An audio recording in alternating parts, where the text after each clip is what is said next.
Olá, muito boa tarde, sejam bem-vindos. Obrigada a todos os que nos acompanham nesta emissão. Em contexto de pandemia, este formato virtual foi a forma que encontramos para nos reunirmos, garantindo a segurança de todos e assim dar cumprimento aos pressupostos do 7º concurso de vinhos do Crédito Agrícola. Por isso, fique desse lado para assistir ao webinar organizado pelo Crédito Agrícola, A Vinha e o Vinho, Desafios e Oportunidades, ao qual depois seguirá a cerimónia de anúncio dos vencedores da 7ª edição do concurso de vinhos Crédito Agrícola. A Vinha e o Vinho, Desafios e Oportunidades é uma iniciativa do Crédito Agrícola, tem como objetivo dinamizar junto às cooperativas, dos produtores, das entidades vitivinícolas e do público em geral o debate em torno dos temas mais relevantes para o setor e que permitam analisar e discutir os desafios, as oportunidades e as perspectivas de negócio. A isso vamos. Começamos então por receber o Sr. Secretário de Estado da Agricultura e do Desenvolvimento Rural, o Engenheiro Rui Martinho, a quem passo a palavra. Muito boa tarde, Sr. Engenheiro Rui Martinho. Seja bem-vindo. Muito boa tarde a todos. Sr. Presidente do Grupo Crédito Agrícola, Dr. Licínio Pina, senhores oradores do painel A Vinha e o Vinho, que se seguirá de imediato, Sr. Presidente do IVV, Dr. Bernardo Gouveia, senhores produtores que se apresentam a este 7º concurso da Vinha e do Vinho, caros e caras participantes. É uma honra participar nesta sessão de abertura desta organização do Crédito Agrícola e começo exatamente por um cumprimento especial por esta iniciativa, que já vai na 7ª edição e este ano tem um particular significado. Um particular significado porque vivemos um ano difícil, continuamos a viver um ano difícil e o setor do vinho não deixou também de sofrer algumas consequências por tudo isto que temos estado a viver. O setor, apesar das dificuldades, foi capaz, e isso é uma questão que não podemos deixar de começar por sublinhar, de responder com grande capacidade aos desafios que se coloca. Houve dificuldades no mercado nacional, mas quero começar por sublinhar que ao nível da exportação foi um ano em que, apesar da pandemia ter afetado os mercados internacionais a todos os níveis, o setor conseguiu exportar e isto não pode deixar de ser sublinhado. Sabemos também que no mercado nacional, sobretudo em alguns canais de distribuição, as dificuldades foram grandes e é justamente por essas dificuldades que afetam um grupo significativo de produtores nacionais que este tipo de iniciativas tem um particular significado. É porque nunca é demais realçar a importância que este tipo de iniciativas têm para a promoção e valorização do que bem se faz no nosso país. É também particularmente importante o painel que se seguirá e que dinamiza junto do setor agrícola e do setor vitivinícola em particular o debate em torno de um conjunto de temas que são da maior relevância, que permitem discutir os desafios e oportunidades que se colocam, seja ao nível das questões da fitossanidade, de uma produção mais sustentável, sustentabilidade que deve ser vista quer do ponto de vista ambiental, quer também do ponto de vista económico e social, que contribua para a mitigação, medidas que vão ser discutidas neste painel, que contribuem para a mitigação dos efeitos desta pandemia no setor e também as questões da internacionalização do vinho português. O setor do vinho tem sabido incorporar inovação nos seus processos, desde a produção até à venda. E o Ministério da Agricultura está particularmente ciente de que este é um exemplo que tem de ser seguido por toda a agricultura portuguesa. Foi, no fundo, com essa perspectiva que o Ministério promoveu, ao longo do ano passado, a preparação de uma agenda para a inovação que designamos Terra Futura. Foi desenvolvida com centenas de contributos de cidadãos e de organizações do setor, foi aprovada, está hoje em condições de ser implementada com recursos nacionais e comunitários. Desta iniciativa, desta agenda, faz parte a criação e o desenvolvimento e a dinamização de uma rede de inovação para promover o conhecimento e a sua respectiva transferência para os agricultores em geral e, muito particular, para os pequenos agricultores. Porque o setor agrícola e o setor do vinho também faz de grandes produtores, de pequenos produtores, e todos são essenciais para o setor, para a economia portuguesa e para a ocupação do território em Portugal.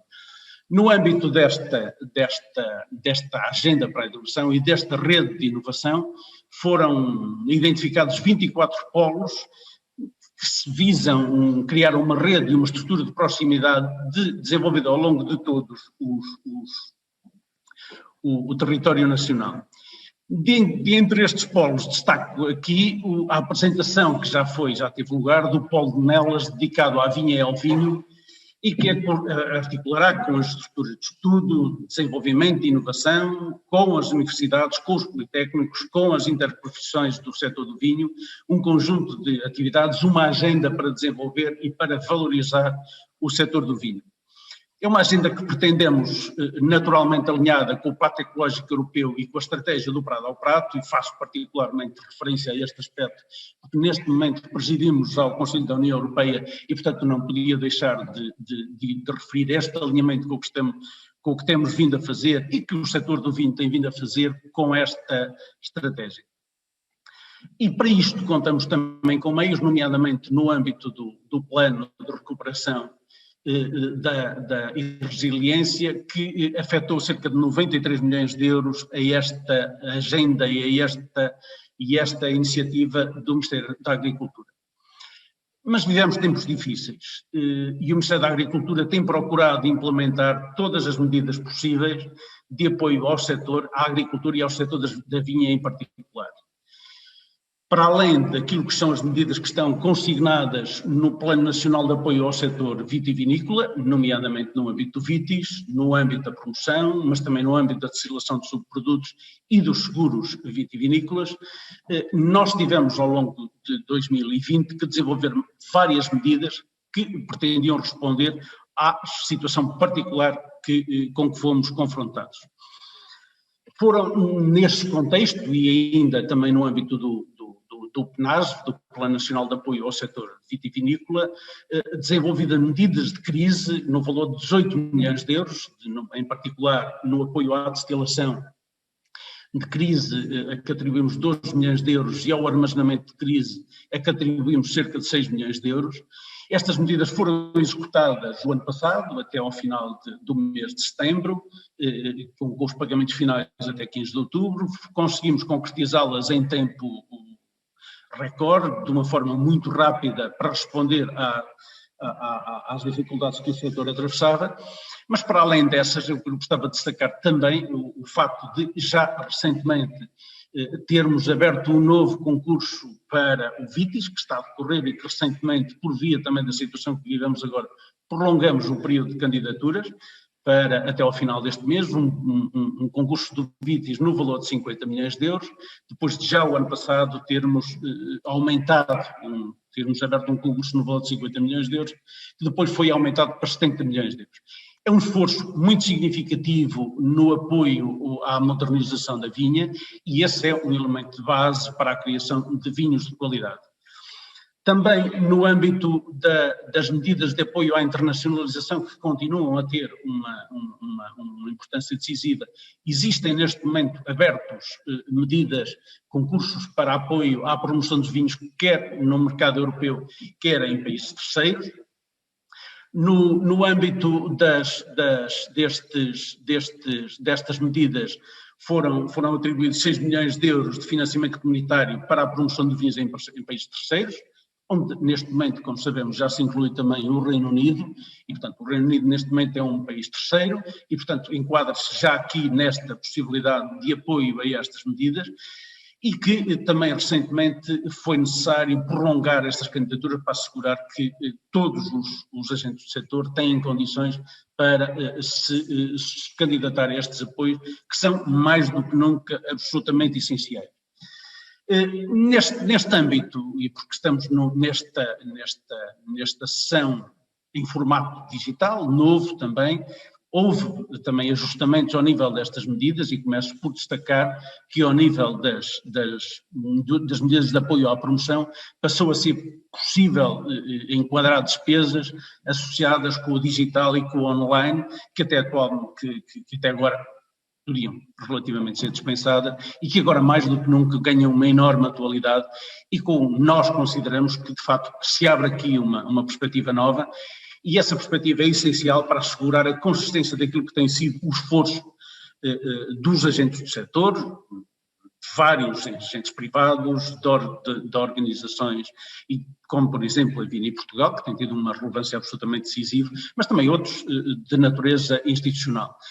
E, portanto, tem tido aqui um trabalho essencial e julgamos que o resultado do crescimento das exportações que temos tido ao longo dos últimos anos e que mesmo neste ano, no ano passado, 2020, apesar das dificuldades que existiram e que são inequívocas, foi possível aumentar, registrou-se um valor de um aumento do volume de 5% e 3% em valor.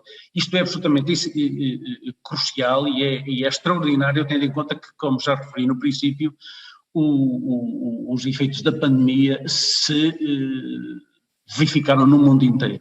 Isto significa que há o reconhecimento da qualidade excepcional dos nossos vinhos e, portanto, nós estamos convencidos que a meta expectável de atingir 1.000 milhões de euros em exportações até 2023 continua válida e nós continuaremos, da parte do Ministério da Agricultura, totalmente empenhados no apoio ao setor para assegurar que, de facto, esta meta é concretizável. Não temos dúvidas que será difícil, mas enfim, o setor do vinho está habituado a estas dificuldades e tem sabido responder a estes desafios. Nós sabemos que isso vai acontecer, não deixaremos de estar atentos para adotar as medidas que se revelarem necessárias, quer no quadro do apoio à internacionalização do setor, quer também no quadro das medidas que vierem a ser necessárias para fazer face à situação que o mercado interno experimentou ano passado e infelizmente continuamos a sentir ao longo destes primeiros meses do ano de 2021, não deixaremos de adotar as medidas que se revelarem necessárias para mitigar os efeitos dessa situação. Esta é de facto uma situação excepcional e a organização que o Grupo Crédito Agrícola tem levado a cabo é de particular importância e hoje mais do que nunca.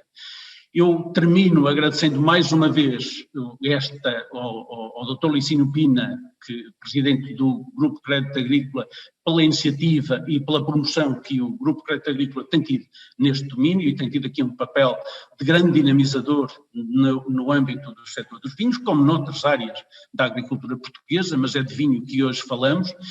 E desejo a todos uma ótima sessão, já no debate que a seguir vai ter lugar com o painel A Vinha e o Vinho, e obviamente cá estaremos também para acompanhar a entrega dos prémios, que serão seguramente merecidos a todos aqueles que vierem a ser premiados. Todos serão premiados, nem que seja, mais não seja, pelo facto de participarem e de estarem hoje aqui nesta sessão. Muito obrigado a todos e bom trabalho.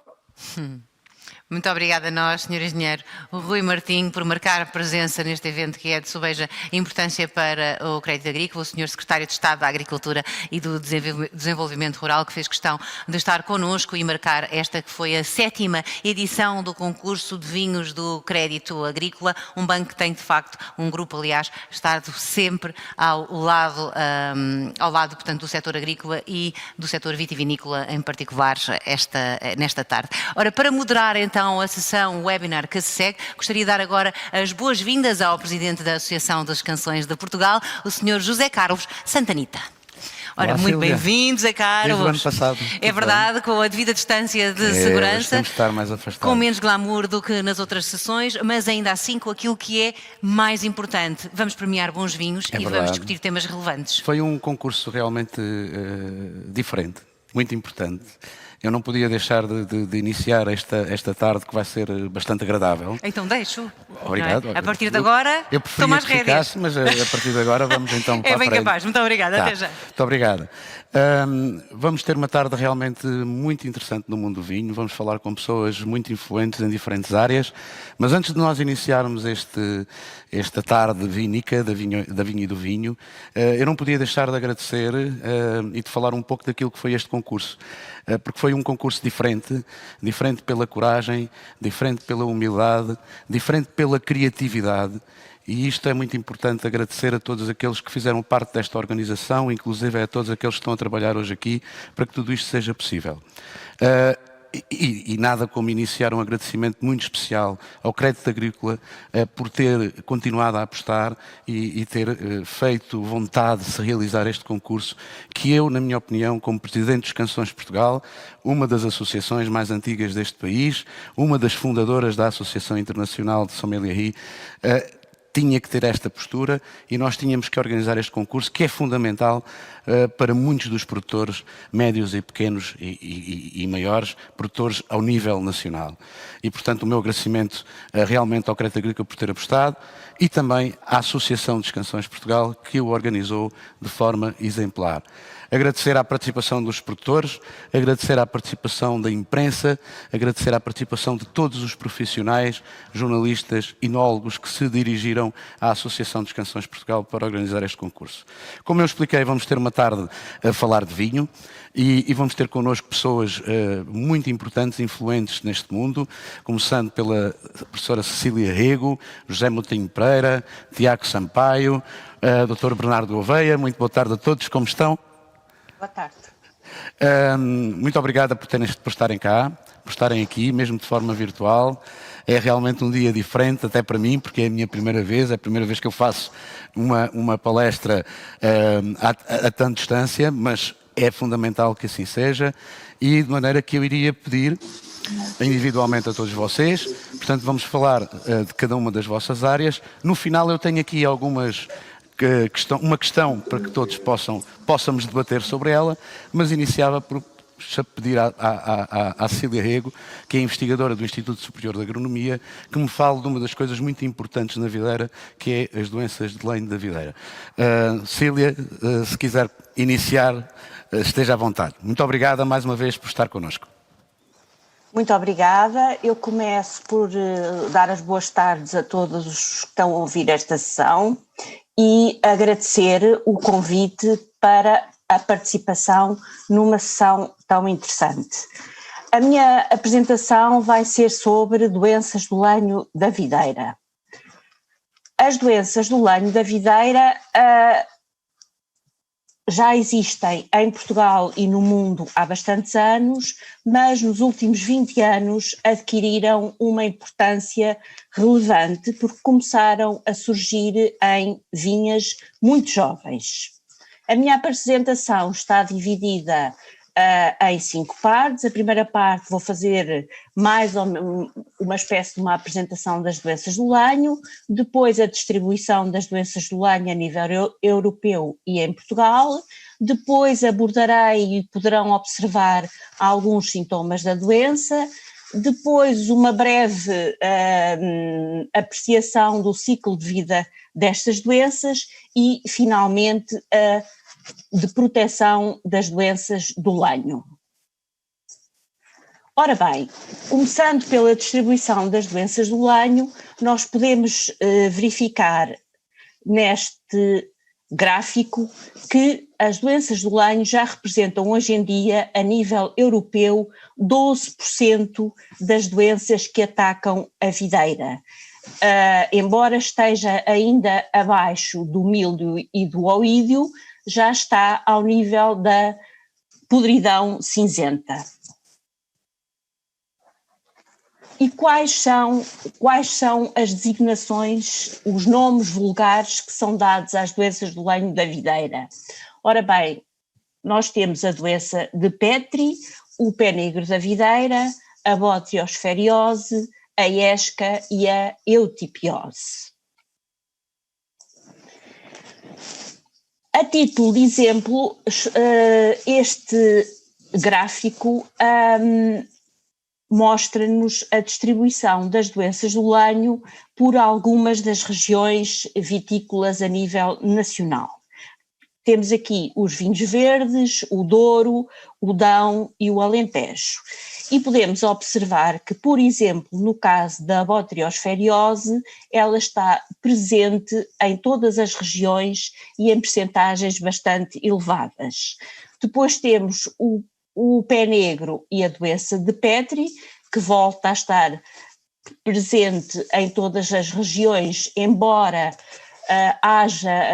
seja mais acentuada a nível dos vinhos verdes, e finalmente temos a ESCA, que volta a estar mais acentuada na região dos vinhos verdes, mas que está presente em todas as outras regiões. As doenças do lenho da videira, como eu disse inicialmente, há 20 anos atrás, eram conhecidas por aparecer em vinhas já velhas, com mais de 25 anos, e esse cenário alterou-se completamente nos últimos anos.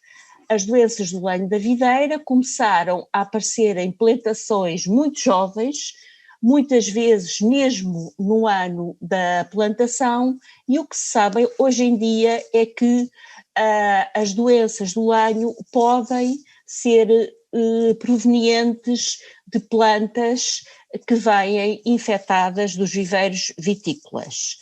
Em termos de idade das plantas, podemos dividir as doenças do lenho em 2 grandes grupos. O primeiro grupo, que surge nos viveiros e em plantas jovens, em que podemos falar do pé negro da videira e da doença de Petri, portanto, normalmente surge em vinhas novas com menos de 8 anos, e as botriosferas, que podem surgir ao longo de toda a vida da videira. Depois temos a ESCA e a eutipiose, que normalmente surgem em plantas adultas, plantas com mais de 8 anos. Ora bem, e quais são os sintomas foliares que nós associamos a doenças do lenho em plantações de vinha, plantações jovens acabadas de se realizar? Nós temos a clorose das folhas, um avermelhamento das folhas e a morte da planta. A estes sintomas normalmente estão associados o pé negro da videira e a doença de Petri.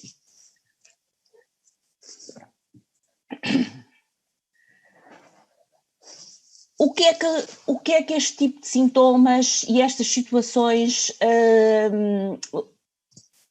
conduzem? A que é que conduzem? Conduzem à morte de plantas após a plantação e a ser necessário fazer um elevado número de retanchas. Quais são os sintomas internos no lenho das plantas associados aos sintomas foliares que observaram? Se cortarmos transversalmente um bacelo ou porta-enxerto, nós podemos ver manchas negras com distribuição longitudinal ao longo da planta.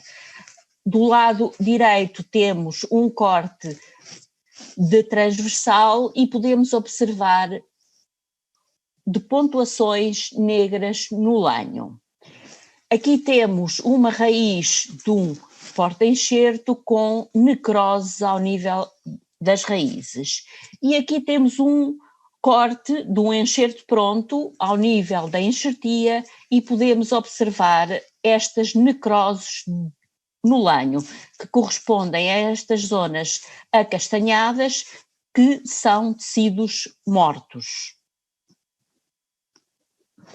Em termos de vinhas adultas, quando falamos de doenças do lenho, surge-nos esta imagem, que são estas folhas com estes setores cloróticos entre nervuras. Este tipo de sintomas é muito vulgar a partir de junho, julho, nas vinhas que estão infectadas, e está associado à botriosfera e à ESCA, não sendo um sintoma específico de cada uma das doenças.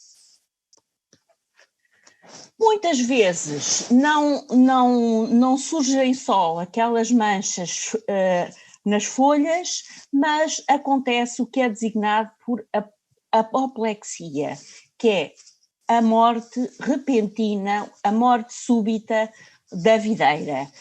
Isto ocorre pontualmente na vinha, portanto, videiras dispersas que de um dia para o outro podem morrer e também está associado à botriosferiose e à ESCA. Um outro tipo de sintomatologia que é muito comum surge nos sarmentos herbáceos e nas varas. Nos sarmentos herbáceos nós podemos ver este cancro acastanhado ao longo do sarmento herbáceo. Este sintoma pode observar-se nas vinhas infectadas,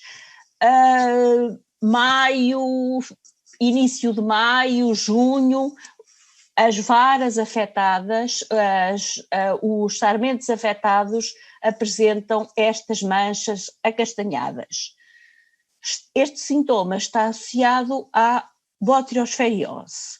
Outro aspecto é o sintoma que surge no repouso vegetativo, isto é, no inverno, que as varas das videiras, em vez de ficarem com aquela tonalidade de castanha que é própria, surgem com um aspecto esbranquiçado, com pequenas pontuações ao longo da vara.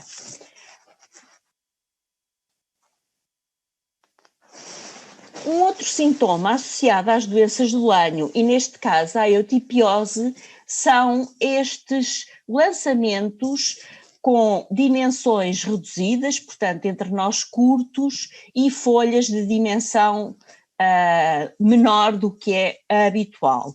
Temos aqui dois exemplos, duas fotografias de duas videiras infectadas com eutipiose. As doenças do lenho não atacam só o lenho e as folhas, como viram até aqui. Também podem atacar os cachos e, consoante as diferentes doenças, assim são diferentes os sintomas ao nível dos cachos. Por exemplo, no caso da botriosferiose, ocorre murchidão do cacho. Normalmente está associado a um sarmento doente e o cacho que está ligado acaba por mumificar e secar. Relativamente à ESCA, é muito frequente ver, por exemplo, nas vinhas do Alentejo, este sintoma ao nível dos bagos. São pequenas pontuações violáceas que se podem observar no fim da primavera, início do verão. No caso da eutipiose, os sintomas mais comuns são o desavinho e a bagoinha, portanto, um deficiente vingamento e uma dimensão irregular dos bagos. Todos estes sintomas foliares e dos cachos que apresentei estão associados a sintomas internos no tronco e nos braços das videiras. Podemos ver nesta fotografia vários cortes com necroses, que são estas zonas acastanhadas, de diferentes formas e em vários estádios de evolução. No canto inferior direito, nós podemos ver a fase final do que normalmente se designa por ESCA proper, é a fase final de um sintoma muito comum, a fase final da ESCA. Este tecido, ao contrário de todos os outros que aparecem na fotografia, é um tecido frouxo com uma estrutura tipo serradura. Ao longo do tronco e dos braços podemos observar estrias que se desenvolvem longitudinalmente e que têm uma coloração acastanhada. Todas estas doenças exigem análises laboratoriais para que possam ser identificadas corretamente. Isto é, nós podemos ter uma ideia da doença que existe na vinha, mas para termos a certeza de que tipo de doença temos na nossa vinha, é necessário fazer análises laboratoriais. Por outro lado, e passando muito rapidamente por este slide, podem verificar que às diferentes doenças do lenho não está só associado uma espécie de fungos, estão associadas diversas espécies de fungos. Por isso, muitas vezes, estas doenças são associadas a um complexo de doenças, a um complexo de fungos do lenho da videira. Olhando para o ciclo de vida, um ciclo de vida geral deste tipo de doenças, nós podemos falar em 2 cenários. Temos um tipo de doenças cuja infecção tem origem no solo, e estamos a falar no pé negro da videira e na doença de Petri, e essas doenças podem infectar os enxertos prontos de transmitirem e disseminarem a doença. Depois temos outro cenário, são todas as outras doenças cujos esporos que as disseminam são disseminados pelo ar e, portanto, a lenha da poda e as feridas da poda são a principal porta de entrada para todas estas doenças. E estamos a falar da botriosferiose, da esca, da eutipiose e da doença de Petri.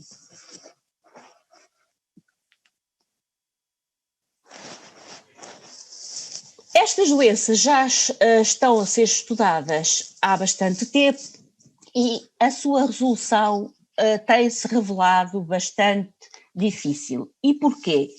Como já viram, não existe só uma doença, existem várias doenças e a cada uma delas está associado um complexo de fungos.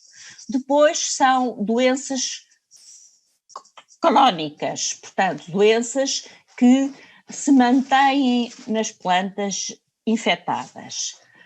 Para além disso, os sintomas podem só ser visíveis alguns anos depois da infecção, isto é, ficarem latentes na planta e não serem visíveis através dos sintomas foliares. Normalmente, nas vinhas, os sintomas foliares são erráticos, isto é, não surgem todos os anos nas mesmas plantas, o que não quer dizer que essas plantas deixem de estar infectadas.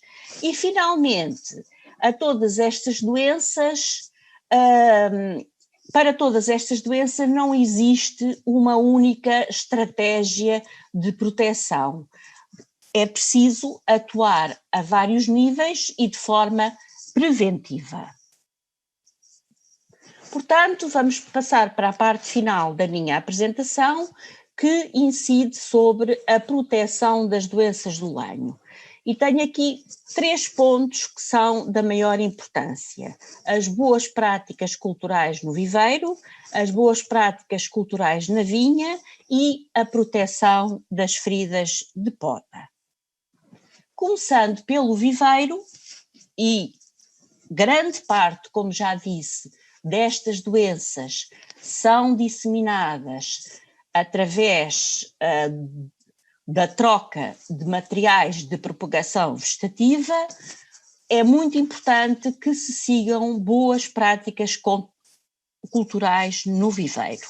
Portanto, começamos por controlar as doenças do lenho nos campos de pés-mães, de porta-enxertos e campos de pés-mães de varas. Depois, todo o espaço, o armazém, as câmaras frigoríficas, as câmaras de estratificação devem ser desinfetadas com regularidade. A rotação do solo do viveiro, em que são enraizadas as plantas, é também da maior importância, mas hoje em dia a legislação já engloba essa situação. E depois, alguns dos nossos viveiristas já têm um equipamento que lhes permite fazer às plantas, aos enxertos prontos, ou aos bacelos ou às varas, um tratamento com água quente, que é um de tratamento específico e que é fiscalizado pela DGAV. A nível da vinha, começo por dizer uma coisa de maior importância. A replantação imediata das vinhas não é recomendável. Embora seja prática comum, em termos de doenças, quer do lenho, quer de doenças radiculares, todos sabemos que a replantação imediata das vinhas não é recomendável. Depois, também há que ter cuidado ao nível das vinhas abandonadas. As vinhas abandonadas são uma fonte de infecção para todas as novas plantações que se façam em seu redor.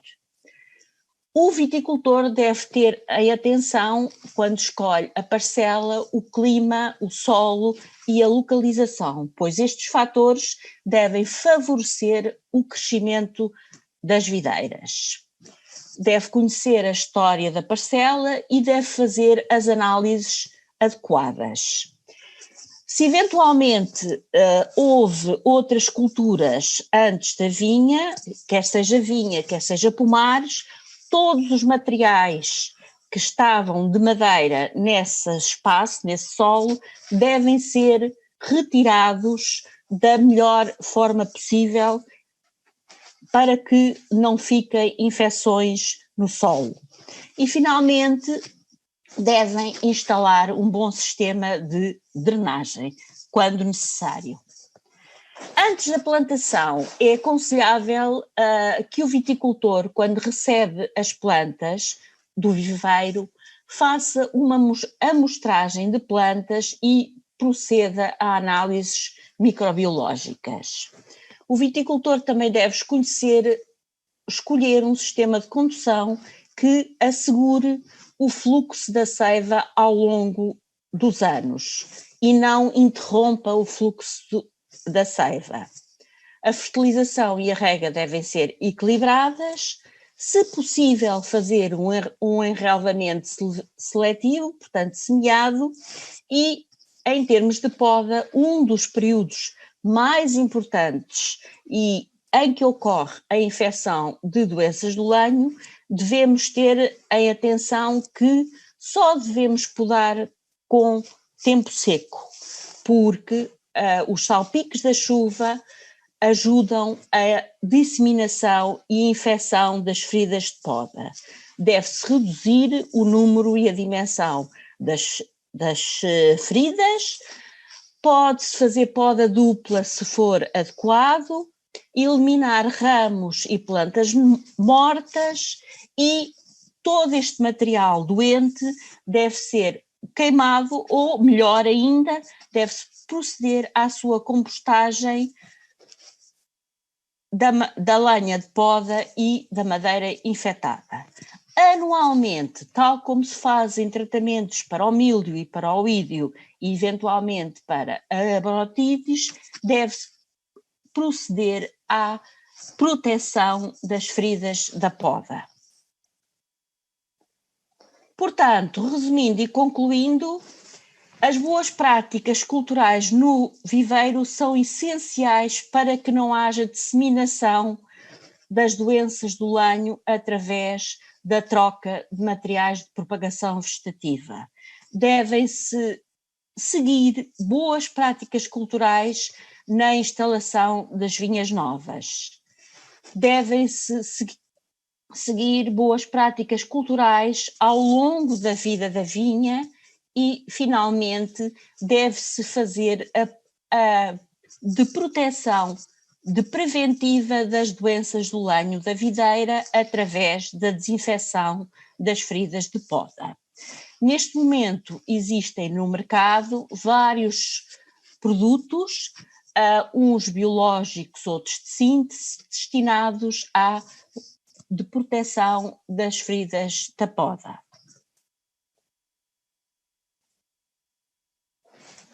Muito obrigada pela vossa atenção. Estarei disponível para o debate. Obrigado, Cecília Reco. Foi realmente uma honra tê-la aqui connosco. Aprendi bastante, estava aqui a olhar, porque também tenho vinha e essa formação é realmente muito importante. Cecília Reco é investigadora do Instituto Superior da Agronomia. Aproveito para informar que podem fazer questões e devem fazer questões, têm essa possibilidade, é a vantagem de hoje esta sessão ser virtual, e que no final nós escolheremos algumas questões para colocar aos oradores. Entretanto, chamo o José Moutinho Pereira, que é professor da Universidade de Trás-os-Montes e Alto Douro.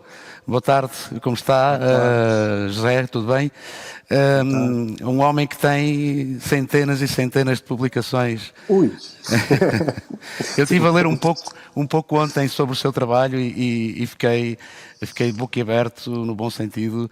Muito obrigado por estar aqui a ensinar-nos sobre este tema tão atual e tão importante para todos os viticultores e produtores que estão a assistir, e não só, profissionais também, como os canções, que é as alterações climáticas e medidas de adaptação a longo e a curto prazo. Eu vou deixá-lo então para que possa explanar a sua explicação. Muito obrigado mais uma vez por estar connosco. Até já. Muito obrigado. Boa tarde. Gostaria antes de mais de agradecer ao Banco Crédito Agrícola e à Comissão Organizadora o convite para integrar este webinar sobre os desafios e oportunidades que o setor vitivinícola enfrenta já e no futuro próximo.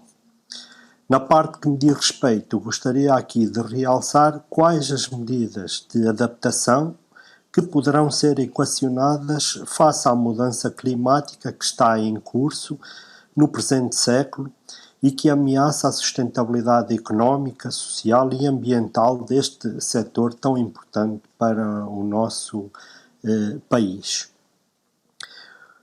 A comunicação social, portanto, quando surgem episódios extremos de calor, principalmente de calor, tem já suscitado grande discussão sobre esta temática das alterações climáticas. Quase sempre, quando surgem estes vagas de calor, vem sempre a discussão a mudança do clima.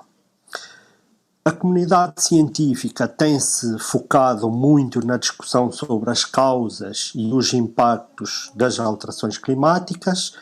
Existem atualmente milhares de artigos científicos sobre este tema, transversal a várias ciências, a várias culturas agrícolas e florestais e a vários ecossistemas.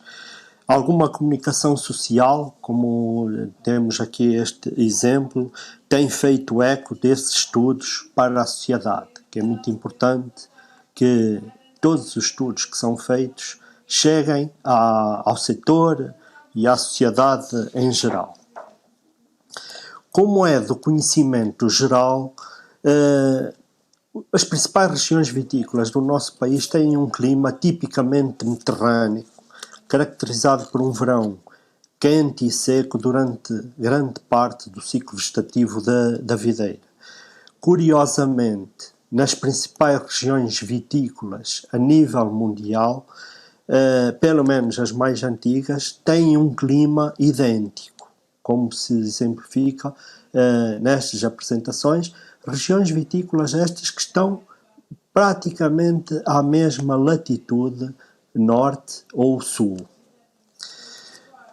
Como também é do conhecimento geral,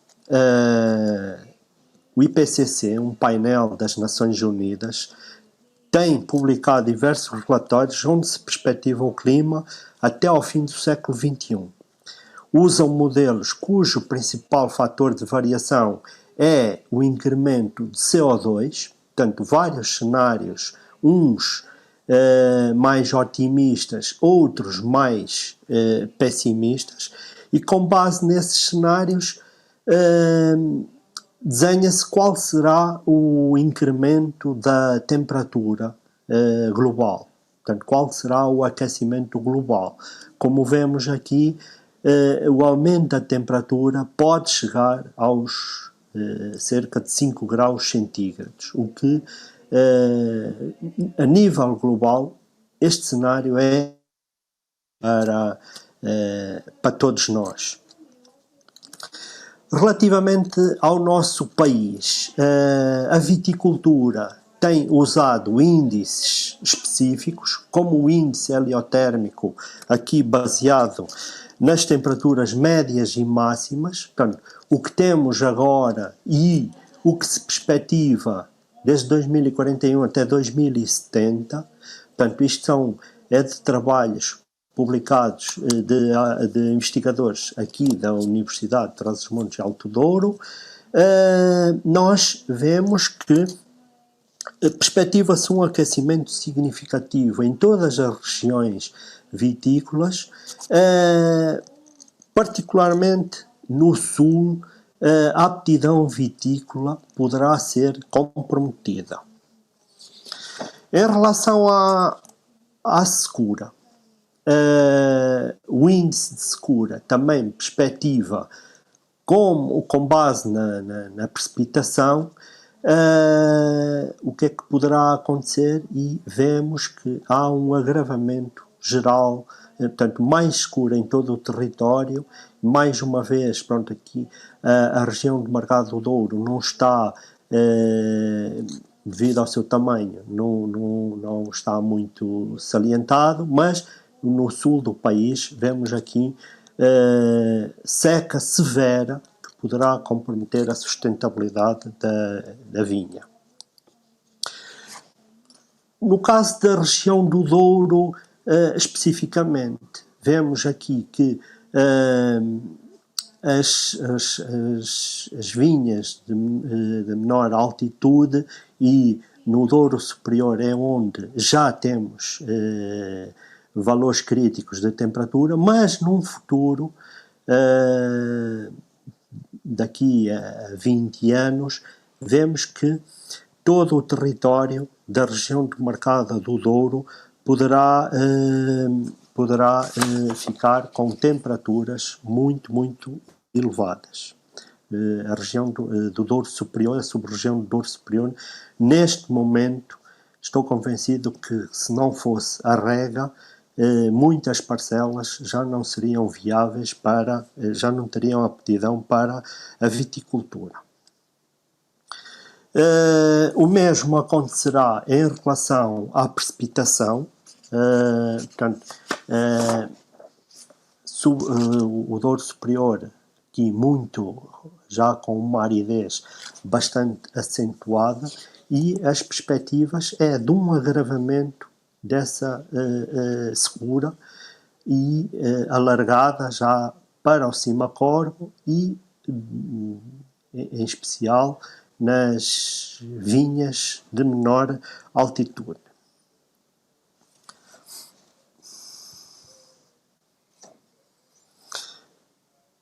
Como se comportará a videira perante estes desafios emergentes, não só climáticos, mas também outros, direta ou indiretamente, relacionados com esta mudança do clima? Nós precisamos de conhecer muito bem como é que as videiras se relacionam com os principais fatores ambientais e culturais, e que serão determinantes para a qualidade das uvas. Elencamos aqui 3 fatores nucleares: o clima, o solo e a videira, que, como nós sabemos, a nossa videira, no fundo, resulta de uma enxertia de 2 espécies, a casta e o porta-enxerto. Em relação ao clima, grosso modo, o clima determina os limites geográficos de aptidão vitícola. Isto acontece assim em todas as regiões vitícolas a nível mundial. O clima tem normalmente um peso maioritário na variabilidade da produção e qualidade das uvas. O solo, nomeadamente as suas características físico-químicas e a sua profundidade, são fatores muito determinantes num contexto de maior secura. porque quanto mais água armazenar o solo durante o inverno, mais conforto terão as videiras durante o verão. Como terceiro fator, temos o que é a casta, a aptidão da casta e o que é o porta-enxerto. Diríamos que este terceiro fator é a pedra angular deste triângulo. Cada videira reúne, portanto, numa mesma planta, 2 genótipos, e é da harmonia desta combinação que temos melhor ou pior potencial qualitativo.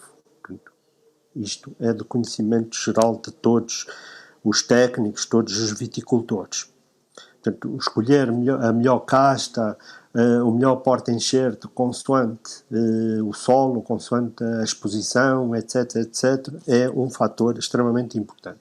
Contudo, como vemos aqui, por vezes, ou o clima, mesoclima, microclima, ou o solo, não tem características ideais. Portanto, essas características ideais tem que ter aqui a intervenção muito, muito importante de quem? Do viticultor, através das práticas culturais. É o viticultor que, numa determinada parcela, ajusta o comportamento das videiras com mais poda, com uma poda mais severa, uma poda menos severa, manutenção do solo, a rega, se for possível, as intervenções em verde, o controlo fitossanitário, principalmente das doenças que a professora Cecília acabou de referir. Portanto, tudo isso é determinante para a produção das videiras e para a qualidade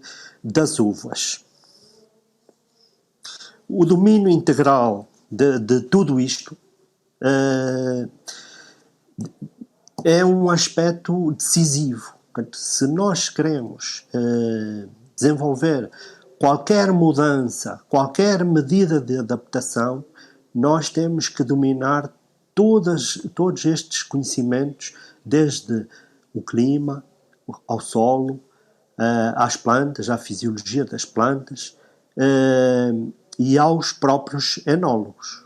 Portanto, porque são eles que depois vão fazer omeletes, entre aspas, com os ovos, que só as videiras é que o dão.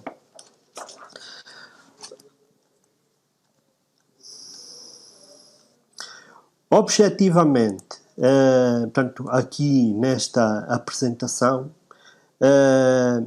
o domínio da fisiologia, de modo especial o comportamento fotossintético das folhas face à radiação solar que incide em cada parcela, é fundamental, pois é neste processo que são sintetizados todos os constituintes que hão de aparecer nos cachos e que vão determinar depois a própria longevidade da videira. Portanto, eu diria que deste processo, como a professora Cecília já deu o mote, quando nós temos folhas sãs, teremos uvas de boa qualidade. Obviamente que as folhas, em condições de clima mais desfavorável, principalmente durante o período estival, elas têm mecanismos de dissipar o excesso de energia que por vezes se pode acumular nas folhas. As folhas são estruturas que, através da página inferior da folha, elas fazem trocas gasosas com o meio ambiente, assimilam, absorvem dióxido de carbono e ao mesmo tempo libertam vapor de água. Este vapor de água que se liberta só acontece se a planta tiver água. Esta água que sai tem aqui um fator uma importância muito grande, porque é uma espécie de ar-condicionado das folhas. Quando não há água para sair, a probabilidade da folha sofrer de escaldão é maior. Portanto, a água tem aqui um fator extremamente importante. Quando a folha perde esta capacidade de dissipar o excesso de energia, isto pode-se assemelhar, toda a gente conhece, uma panela de pressão, tem uma válvula que permite a dissipação do excesso de energia. Quando a folha perde essa capacidade, o que vai acontecer é o que todos imaginamos e o que nós podemos ver frequentemente numa vinha, em que as temperaturas das folhas aumentam a valores extremamente elevados. Isto foi registado por nós num dia de agosto, mês de agosto, onde vimos temperaturas, a esta temperatura as folhas praticamente estão a sofrer danos irreversíveis. E o que se vê depois disso é, portanto, o escaldão das folhas quase todas destruídas, as folhas que protegem os cachos, estando destruídas, deixam os cachos completamente expostos e vai facilitar que eles também, parte dos bagos, se queimem. Por exemplo, esta imagem que está aqui é numa região que há muito tempo, tradicionalmente, não se esperava. Isto é nos vinhos verdes, onde também, isto em 2018, também as vinhas nos vinhos verdes sofreram escaldão. Este tema do escaldão não é novo. Relativamente à região do Douro, já em 1946, um dos professores mais prestigiados da agronomia portuguesa, o professor Miguel Pereira Coutinho, tinha este pequeno aviso e já aqui se indicava uma medida de adaptação que os viticultores hoje em dia, principalmente os viticultores anciãos, hoje em dia seguem escrupulosamente. Portanto, a forma como eles fazem a desfolha, esta medida é extremamente importante. Posto isto, e face à mudança climática e ao conhecimento de base climática, edáfica, fisiológica, vitícola e enológica que é necessário dominar de forma integrativa, portanto, em todo este processo tem que haver aqui envolvimento de várias ciências. Portanto, posto isto, existem várias medidas que podem ser equacionadas para potenciar um melhor desempenho vitivinícola. Portanto, isto aqui, não há aqui uma medida que seja a varinha de condão. Portanto, todas elas devem ser equacionadas e, em certa medida, têm que ser consideradas. Nas medidas de longo prazo, aqui enumeradas, enquadramos todas as práticas culturais que o setor deverá ter em consideração,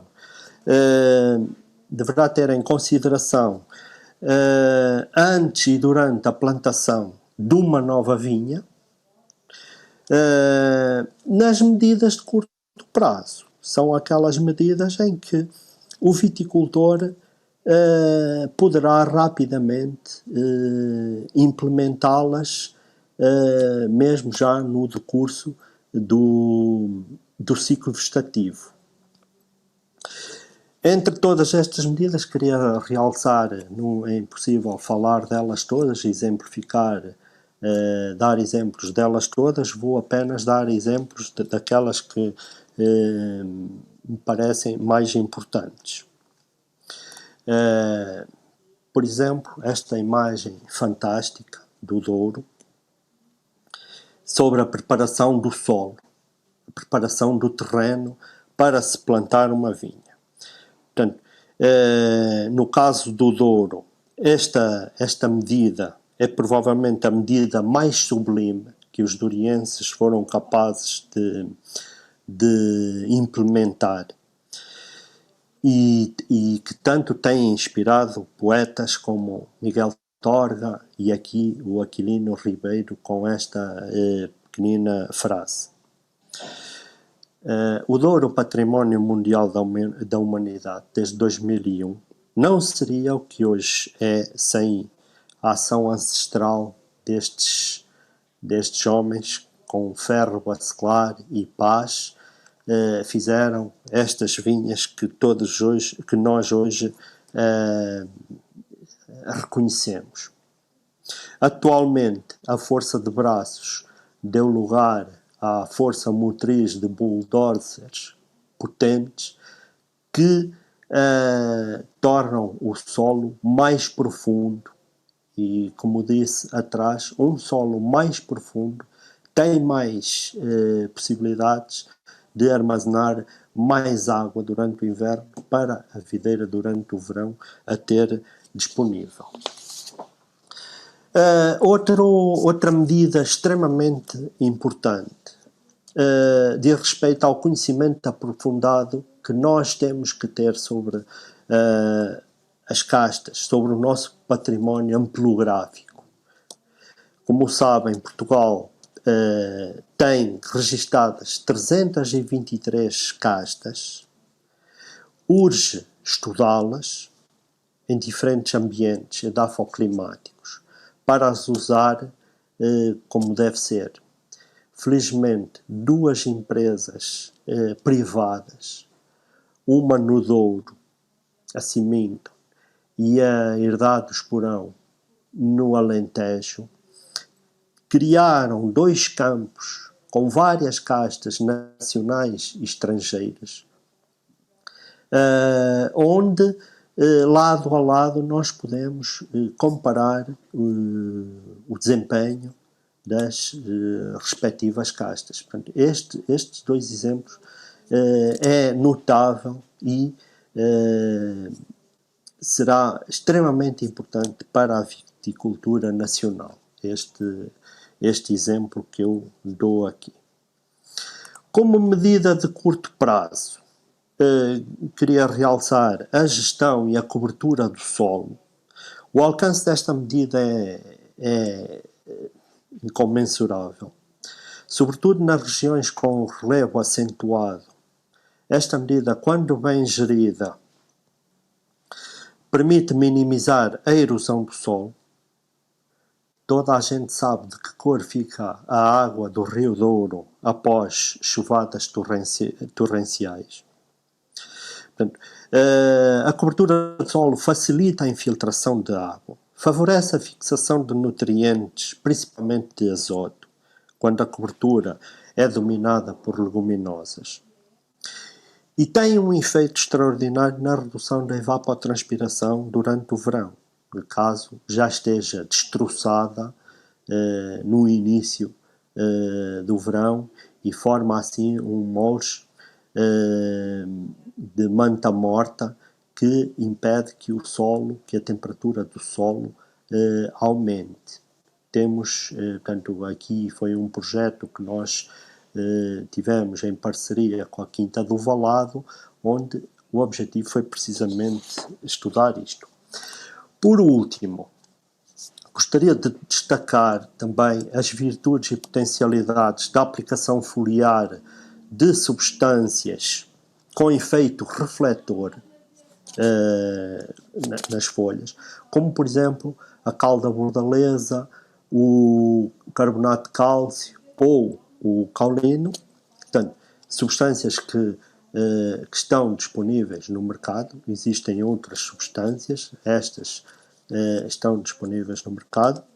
Em geral, qual é a virtude destas substâncias? Aqui no caso da cal da bordaleza, era usada como um fungicida e os viticultores associavam-na a um aumento da frescura das videiras. Há o problema do cobre, da fitotoxicidade do cobre.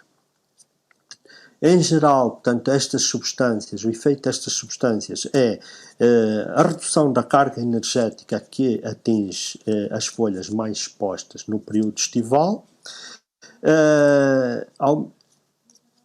Este estudo, que principalmente do caulino, agora mais recentemente, temos-lo feito na Quinta do Valado, na Real Companhia Velha e no próprio Herdade do Esporão, em Reguengos de Monsaraz. Em geral, temos verificado uma redução significativa da temperatura que se deve ao aumento da capacidade de reflexão das folhas. Esse estudo tem-se estudado inclusivamente a própria qualidade das uvas e vemos aqui uma influência muito, muito positiva na composição fenólica das uvas, principalmente no teor em antocianinas.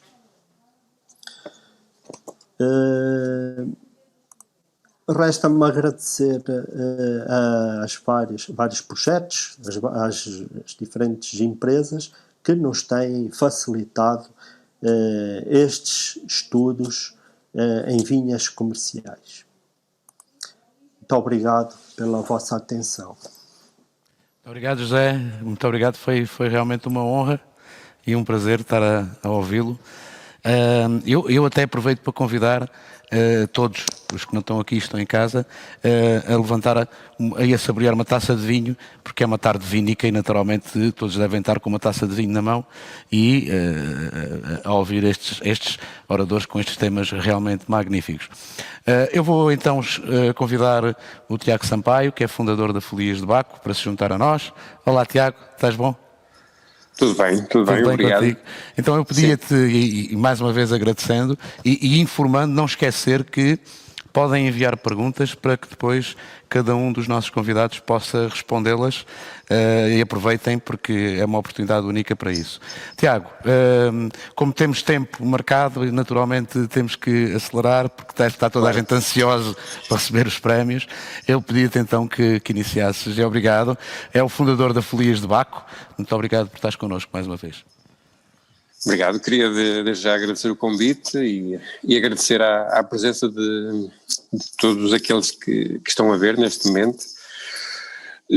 O tema daqui da minha discussão ia se focar um bocadinho mais, ao fim e ao cabo, de um nicho atual de mercado, no setor dos vinhos, que são realmente vinhos de intervenção reduzida, ou também como, de uma forma mais comum, falar em vinhos naturais, embora pronto, o título seja sempre um bocadinho polémico.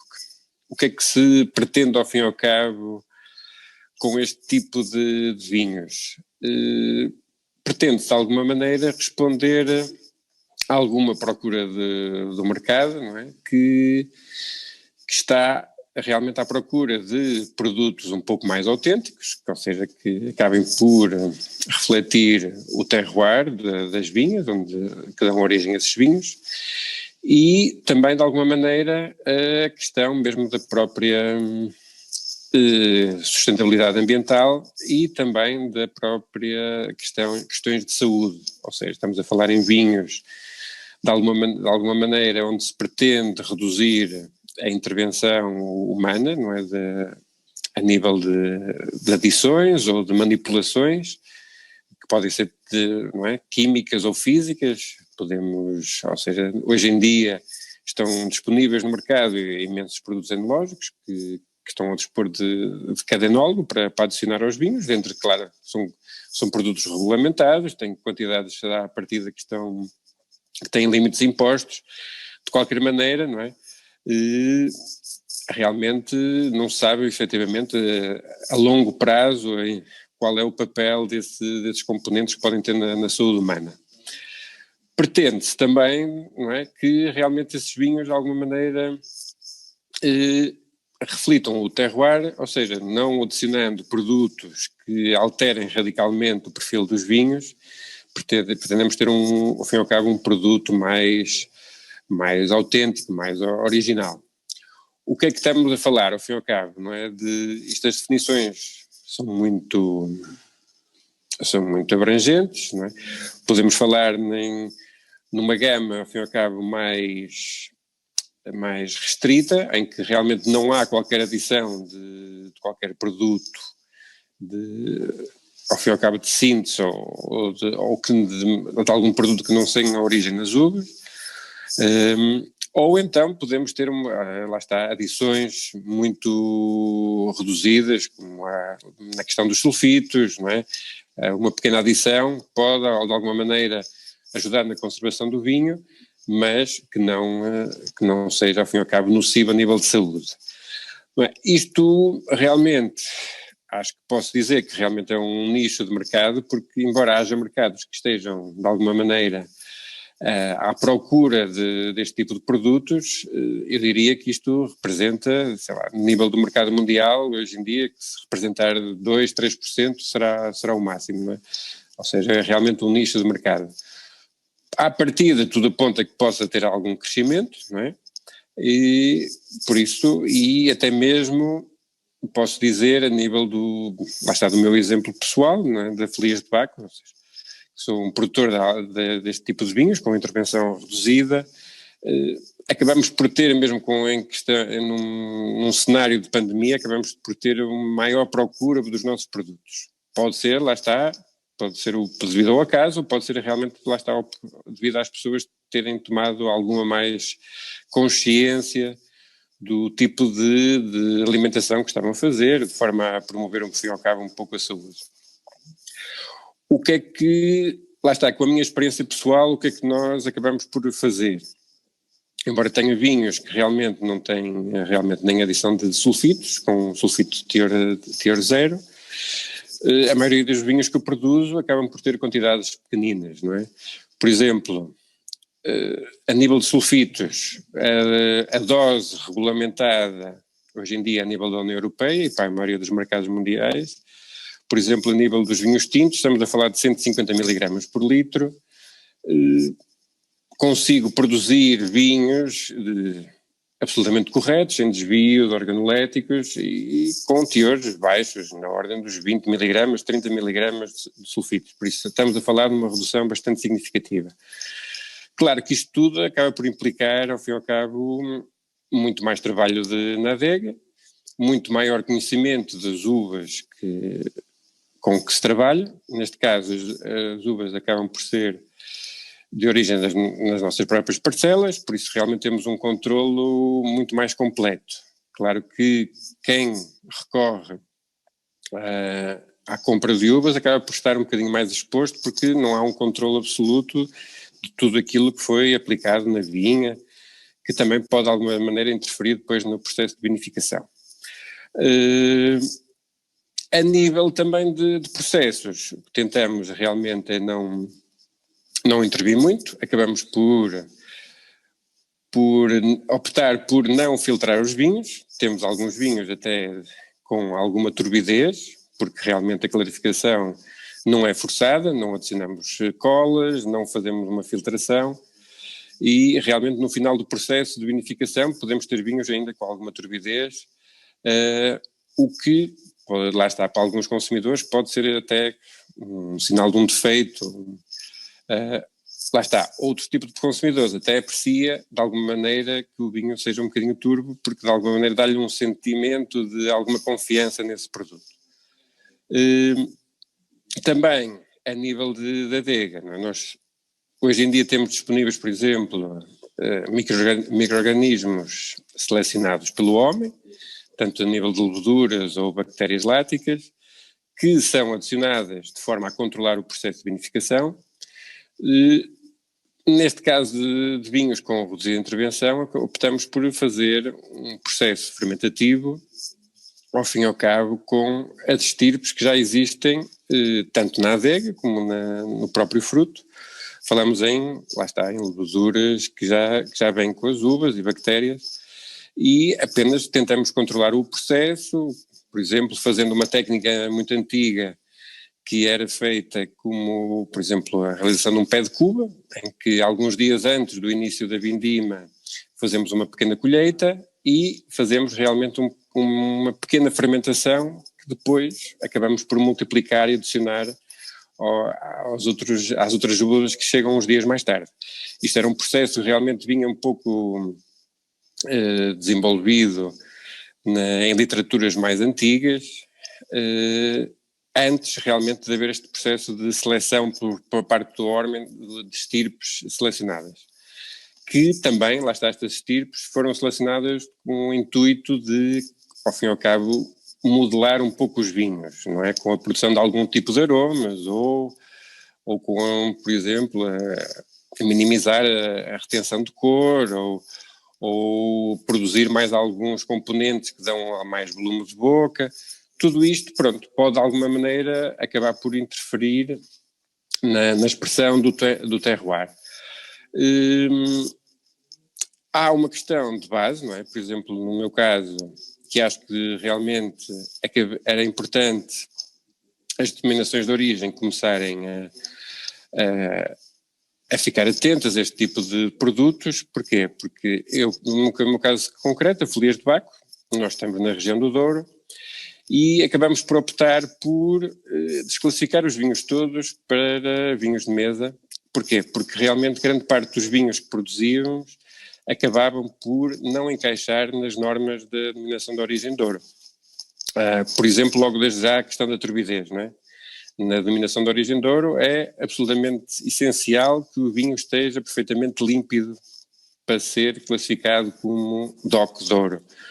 Logo à partida, se temos vinhos levemente turbos, já não seriam aprovados. Outros produtos também, por exemplo, que eram bastante típicos aqui na região do Douro, como por exemplo os palhetes, também não estão previstos na denominação de origem. Por isso eu acho que seria importante, não é, todas as comissões vitivinícolas no nosso país, de alguma maneira começarem a estar atentas a este tipo de produtos e de alterarem de alguma forma as normas, de forma a permitir que estes produtos acabem por ter um pouco a denominação de origem. Senão corremos, ao fim e ao cabo, um pouco o risco de, lá está, do produto não ter, ao fim e ao cabo, uma origem declarada no rótulo, não é? Os consumidores podem saber que se trata de um produto daquela origem, mas no rótulo nada indica. Lá está, como eu disse, da minha experiência, por exemplo, nós estamos muito focados para o mercado externo. Neste momento a Folias de Baco exporta mais de 85% da produção para vários mercados. Temos também notado algum crescimento a nível de Portugal, principalmente nas grandes metrópoles, Porto e principalmente Lisboa, onde realmente a procura acabou por disparar um pouco nos últimos anos. Lá está, estamos a falar realmente em segmentos de alguma restauração mais específica, muitos casos até dos próprios donos serem estrangeiros que se acabaram por localizar em Portugal e que já tinham alguma experiência neste tipo de vinhos e então quiseram acabar por implementar esse tipo de restauração aqui em Portugal. Lá está, acho que a minha abordagem, pelo menos para este tipo de produtos, acaba por ser um bocadinho nesta questão de cada vez mais, acho que é importante de termos na questão da sustentabilidade ambiental, não é? Começa logo desde a vinha, praticamos uma agricultura biológica, mas também de alguma forma uma agricultura biológica responsável, tentando evitar ao máximo o nível de inputs que são adicionados nas vinhas, e depois também na questão da adega, não é? Passa um bocadinho por também essa questão da sustentabilidade, termos ao fim e ao cabo um processo de alguma maneira um pouco mais fechado, em que não haja muito a necessidade de recursos externos aqui à exploração. Não sei realmente, já está, hoje em dia no mercado, tanto internacional como nacional, lá está, já existem muitos produtos deste género, não é? Acho que cada vez mais irá ser, e num mundo tão competitivo como o mundo do vinho, acho que o futuro de Portugal passa um bocadinho em produzir vinhos com identidade, não é? Não podemos estar a produzir produtos que de alguma maneira possam ser confundidos com produtos vindos, não é, do Chile, da Argentina, da Austrália, de França, de onde seja. Acho que temos de ter uma identidade muito própria e, lá está, realmente se minimizarmos um pouco as intervenções analógicas que fazemos, acho que vamos conseguir ter essa identidade mais vincada nos vinhos. Lá está, não sei se realmente será um futuro para todos os produtores, mas acho que cada vez mais acho que é importante de divulgar este tipo de produtos e acho que realmente o mercado está a começar de acordar para este tipo de produtos. Eu estava a ouvir atentamente o que estavas a falar e concordo inteiramente, até mesmo como escansão, e até que também produzo os meus próprios vinhos, e concordo inteiramente com aquilo que falaste. Se calhar não para todos os produtores, mas para os pequenos, médios produtores é um caminho. Exatamente. Marcar a diferença. E como eu costumo dizer, o vinho é feito com a mão de Deus, não é? E deixar a natureza trabalhar da melhor maneira acaba por... Sim, acho que é isso. O papel do homem acho que tem que ser, um fim e ao cabo, lá está, garantir que as coisas correm de uma forma mais ou menos regular, não é? Porque se pensarmos no extremo, não é? Se calhar o produto mais estável a partir das uvas, estamos a falar em vinagre, não é? Não é isso que nós pretendemos, exatamente, mas de alguma maneira... É de louvar, até porque produtores, como é o teu caso, que estão a sofrer bastante com a pandemia a nível interno, se calhar não tanto a nível externo, porque o mercado mudou, como deves calcular, e é um tema que nós vamos falar um pouco daqui a nada, que é, se calhar a exportação será o melhor caminho para que os pequenos produtores possam também manter as suas vendas aumentadas, já que o turismo acabou por sofrer bastante com esta pandemia e produtores da dimensão como a tua acabam, e pela diferença, acabam por se focar muito naquilo que é a restauração, naquilo que é o turismo, e estamos todos a sofrer um pouquinho com isso. Mas luta, força e manter sempre essa postura perante o vinho é muito bonita, saudável e de certa forma inovadora em Portugal. E obrigada por ter estado aqui connosco com este tema que é vinhos de intervenção reduzida, que acho que é um tema ainda pouco conhecido para muitos, e que alguns têm a coragem de mergulhar a fundo, como é o vosso caso. Muito obrigado, Tiago. Mais uma vez informo para quem chegou agora que queira fazer perguntas, questões, façam-nas, para que depois no final possamos colocar essas questões aos oradores que foram convidados. Eu convido agora o Dr. Bernardo Gouveia, Presidente do Instituto da Vinha e do Vinho, que é um grande amigo meu, além deste nobre cargo que ocupa, convidar para que pudesse estar connosco, não esquecendo mais uma vez de avisar para que possam fazer questões. E, olá, como está? Estou aqui com uma pequena dificuldade em ouvi-lo, mas penso que isso está a ser resolvido. Agora sim, acho que... E agora já me está a ouvir, não? Agora sim. Com a distância de vida por causa desta pandemia. Muito obrigada por ter esperado até agora para poder fazer a sua intervenção, que vai ser medidas de apoio vitivinícola, ao setor vitivinícola. Muito obrigado, Dr. Bernardo Gouveia. Eu vou aqui ficar a escutá-lo e, se possível, conversarmos um pouco, se assim entender. Até já. Muito obrigado, meu caro amigo Zé Carlos Santanita. Em primeiro lugar, quero cumprimentar o Sr. Secretário de Estado, o Sr. Engenheiro Rui Martinho, que na sua intervenção, sabiamente e muito melhor do que eu, basicamente me tirou o tema e, portanto, eu fico muito agradado porque, de facto, o Sr. Secretário de Estado acompanha muito perto esta matéria desde há muito tempo e deu uma informação muito precisa e muito rigorosa. Sr. Dr. Licínio Pina, peço desculpa, muito agradeço o convite para mais um 7º concurso dos vinhos da Caixa de Crédito Agrícola, concurso a que eu me habituei a vir em várias funções, desde como produtor de empresa, de representante de adegas cooperativas, por onde passei, até como nas funções na CVR de Lisboa, e de facto acompanho há muitos anos esta brilhante iniciativa e não só, e também o trabalho fantástico que a Caixa de Crédito Agrícola tem desenvolvido em prol de todo o setor, suportando produtores importantíssimos na sua capacidade de investimento e de projeção no futuro. Meu caro amigo Zé Carlos Santanita, é mais uma oportunidade para o rever.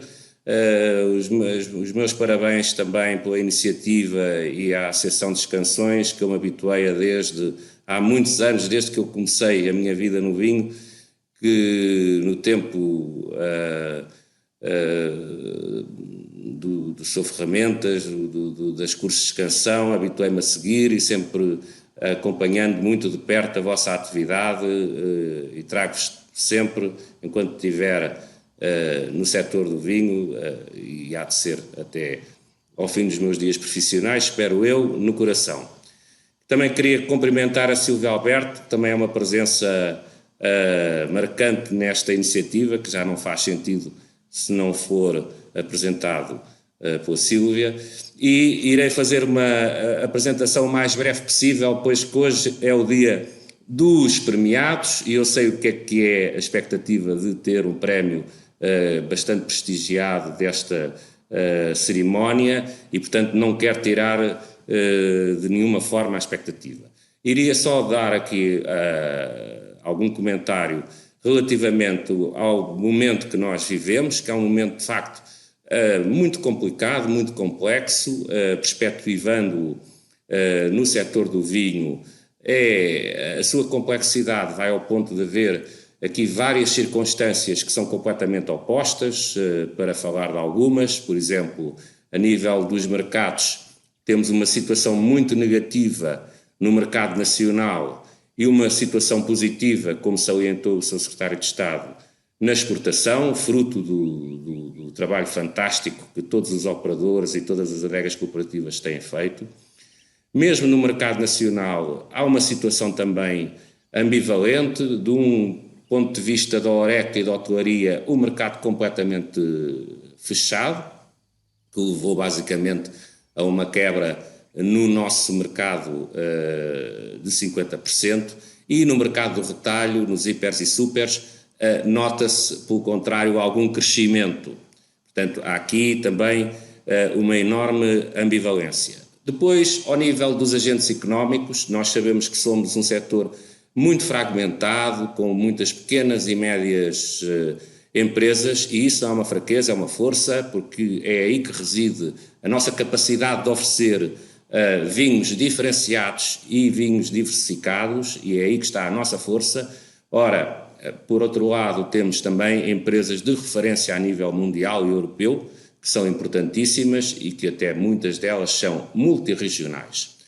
Ora, no caso das empresas que têm uma estratégia mais de nicho, mais pequenas e mais orientadas para os seus vinhos próprios, para as suas quintas, temos aqui um momento de dificuldade extrema, salientando que em algumas categorias, como no espumante, no vinho da Madeira, o vinho do Porto já vem com alguma recuperação, mas em algumas categorias, como no caso do espumante e no vinho da Madeira, a situação é extremamente crítica. No caso de alguns produtores de maior dimensão e que têm estruturas de canal de exportação muito desenvolvidas e também no mercado nacional, uma presença importante no retalho, alguns produtores até registaram consideráveis níveis de crescimento em 2020, o que é de saudar. E é resultado do seu esforço promocional e do seu profissionalismo. Depois, ao nível da exportação, temos também aqui situações dispares. Por um lado, a Europa cai, sobretudo no que são os países da Europa Central, enquanto se registram algum crescimento, e importante crescimento, por um lado no Reino Unido, que deixou de ser um mercado no contexto europeu para ser um mercado no domínio dos países terceiros, e por outro lado os mercados nórdicos e escandinavos, que tiveram para os vinhos portugueses um crescimento extraordinário, alguns dos mercados a crescerem 30%, 35%, o que é muito significativo e é de saudar, de facto, poder conseguir aproveitar-se situações complicadas, críticas, mas que, devido à força das empresas, devido ao profissionalismo que os comerciais que estão no terreno têm desde viticultores, enólogos, comerciais, homens de marketing, gestores, todas essas equipas conseguiram de facto aproveitar aqui algumas oportunidades, saliente sobretudo a grande performance que este ano conseguimos nos Estados Unidos e no Brasil, que de facto registaram crescimentos muito importantes, no caso dos Estados Unidos até novembro de 13%, no caso do Brasil 6%, que é um mercado de grande importância para Portugal, e mesmo até no Reino Unido de 21%. Portanto, isto são pontos positivos, não quer dizer que a nossa análise não tenha em linha de conta as grandes dificuldades que, sobretudo, algum tipo de operadores está a sofrer neste momento.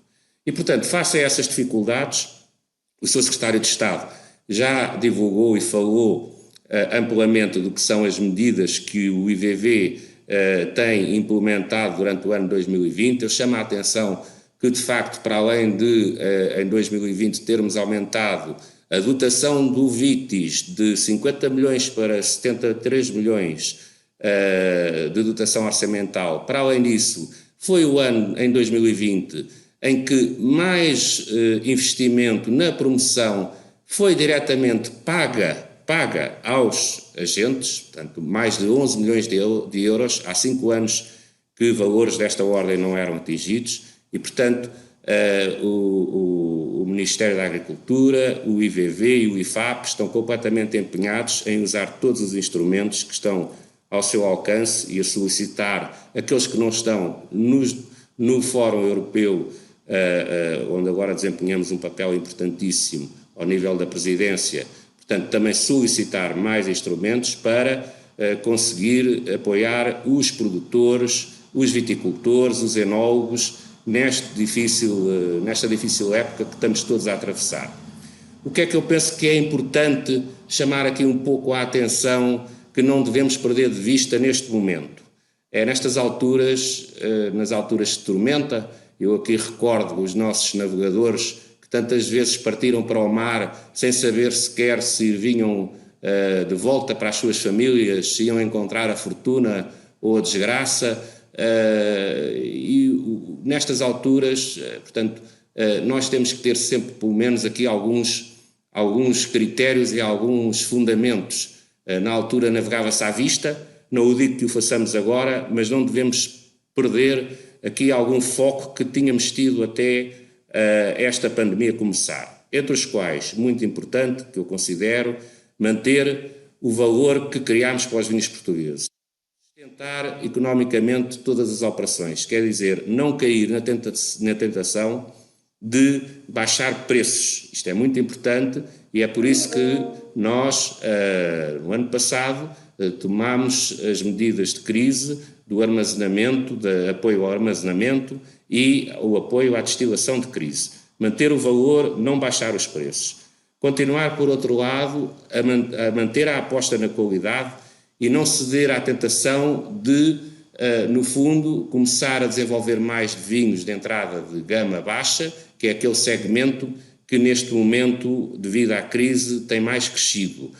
Na verdade, outra das ambivalências que nós temos aqui é que, se por um lado os canais, uma grande parte dos canais fecharam e muitas empresas estão a sofrer neste momento com o encerramento da restauração e da hotelaria, não só em Portugal como em todo o mundo, por outro lado, o consumo não baixou.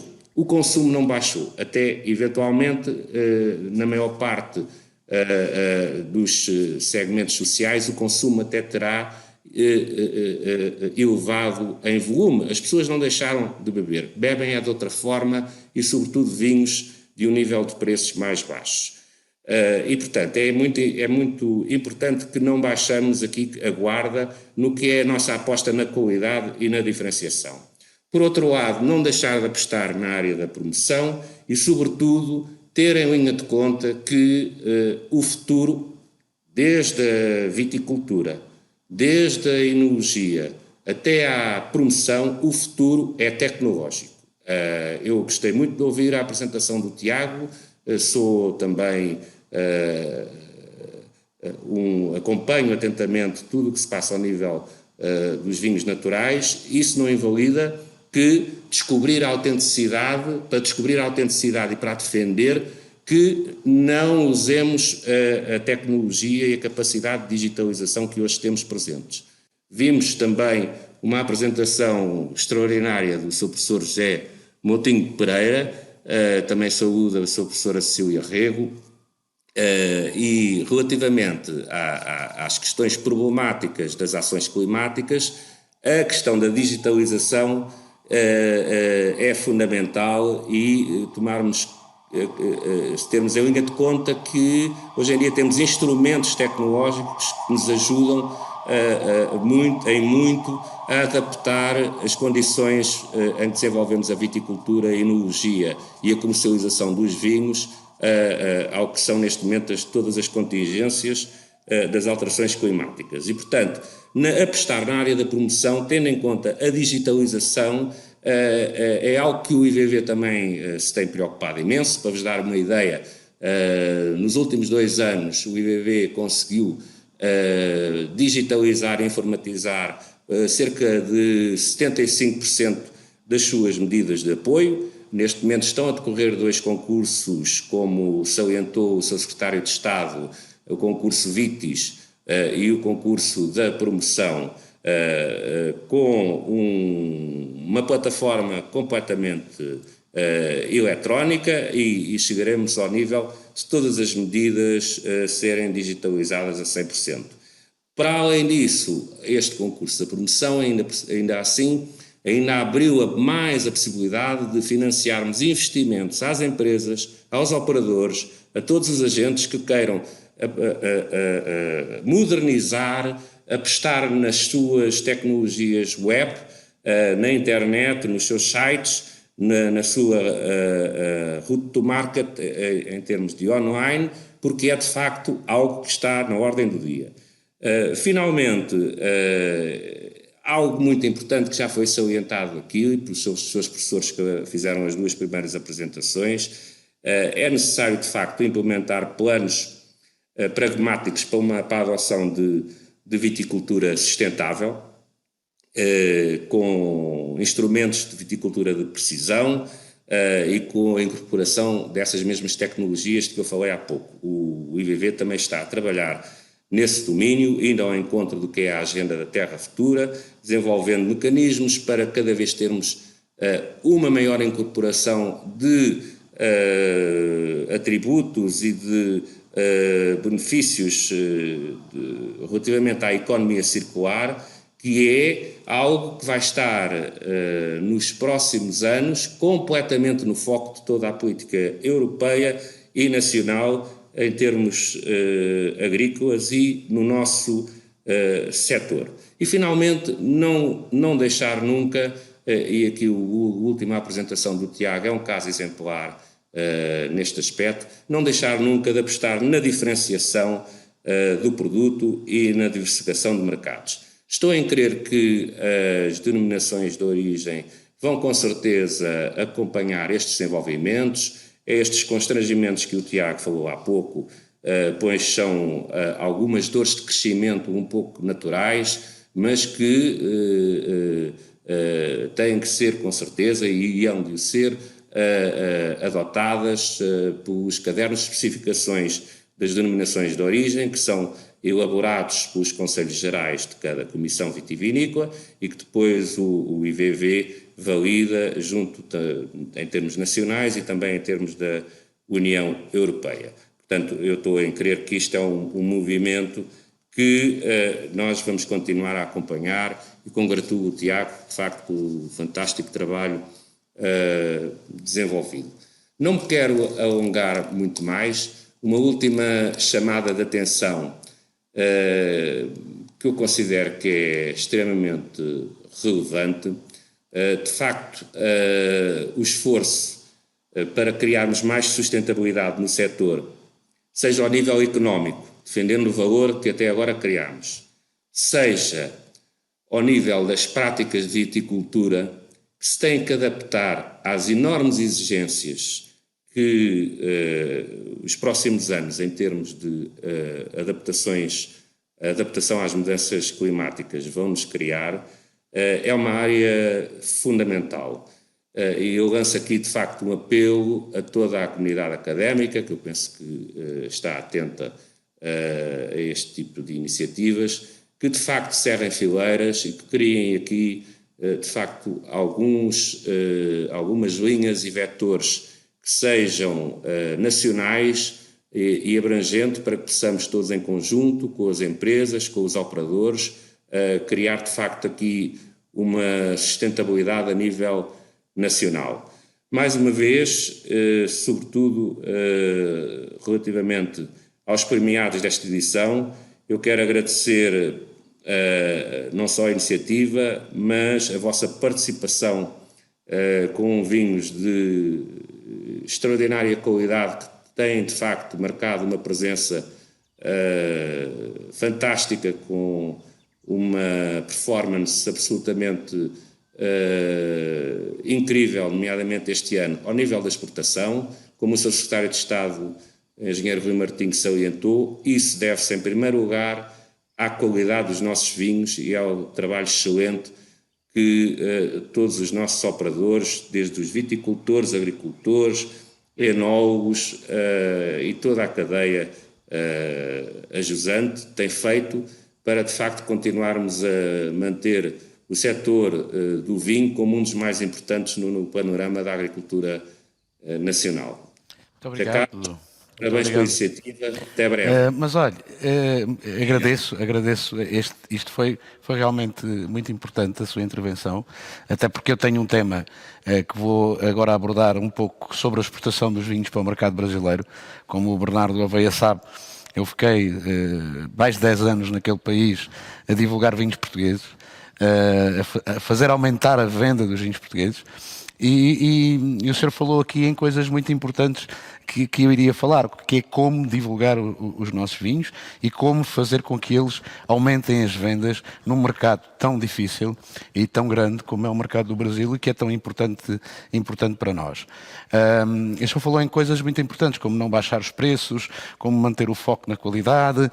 E aquilo que eu aprendi, eu estive no Brasil há questão de 30 dias atrás, em plena pandemia, fiz vários testes de Covid, graças a Deus, sempre negativos, e vim de lá extremamente surpreendido, e reparei que aquele mercado mudou a forma de estar, porque há um tempo atrás o brasileiro compraria só vinhos em empórios ou lojas, hoje já os compra também em supermercados, vinhos de médio e alto padrão. Portanto, ele acaba por, nas próprias formações, descrever os vinhos e escrever para que possa ir comprar às grandes superfícies comerciais no Brasil, coisa que nós já não víamos há um tempo atrás.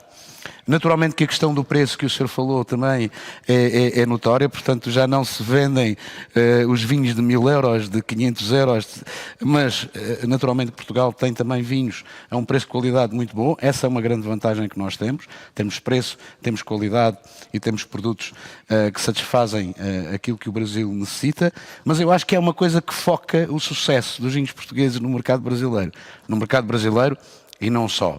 Mas lá especificamente porque é um mercado de moda onde nós temos que estar constantemente presentes. E isso foi reflexo de um projeto muito grande que eu organizei em parceria com a Comissão Vitivinícola do Tejo, chamada Caravana dos Vinhos do Tejo, em que uma região que vendia 256 mil litros de vinho naquele mercado, hoje vende 1.526.000 litros no mercado do Brasil. Eu fico extremamente feliz que tenha colaborado para que isso acontecesse. E tudo isso aconteceu por uma palavra: educação. E, portanto, eu acho que, e eu não tenho muito tempo para poder abordar este tema, se quiserem fazer algumas questões, por favor, façam-me chegar para o meu e-mail ou para a Associação dos Canções, terei todo o gosto em ajudar os produtores, naquilo que puder, mas tudo no vinho, porque não é uma bebida qualquer, se passa naquilo que é a educação. E se nós perdermos algum tempo, que não é perder tempo, é ganhar tempo lá na frente, a educar os empregados de mesa, os canções, os funcionários da restauração e estar presente no mercado, a gente consegue vencer. Não precisa de baixar preço, não precisa de fazer guerras de mercados e com toda a certeza teremos sucesso. O mercado brasileiro é um mercado à partida difícil por todas as taxas aduaneiras que tem, por todas as burocracias aduaneiras que tem, mas depois de lá estar é apostar naquilo que é educação, naquilo que é formação, naquilo que é divulgação. no sítio certo, à hora certa, e sabendo que aquilo é um continente, na verdade, portanto é um país com vários países diferentes. Dentro de cada um dos estados existem formas diferentes de estar, de abordar o negócio, enfim.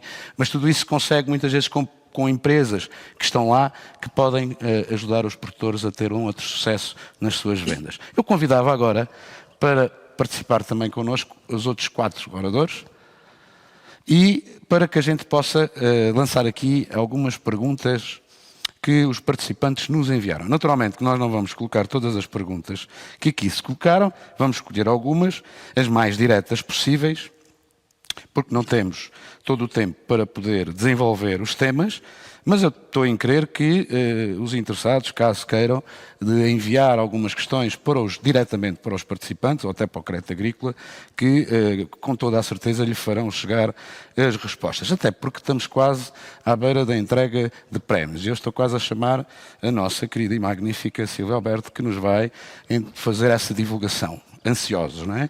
Olá a todos novamente. Tiago Sampaio. E eu tenho aqui algumas perguntas para vocês.